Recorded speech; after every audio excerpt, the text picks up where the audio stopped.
14వ శకటంగా జిల్లాలో డ్వామా యొక్క అభివృద్ధిని తెలియపరుస్తూ వారి శకటాన్ని మన ముందుకు తీసుకొస్తున్నారు డ్వామా సిబ్బంది.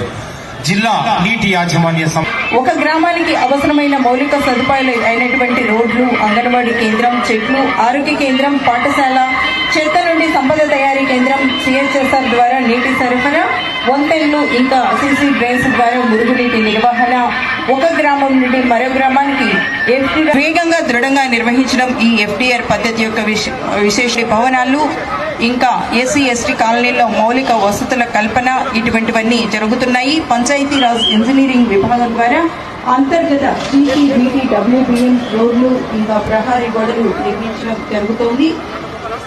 EAP రోడ్డు పనులు, PMGSY 3 ఫేజ్ రోడ్డు పనులు, ఇవన్నీ కూడా పంచాయతీరాజ్ ఇంజనీరింగ్ విభాగం ద్వారా నిర్మితమవుతున్నాయి.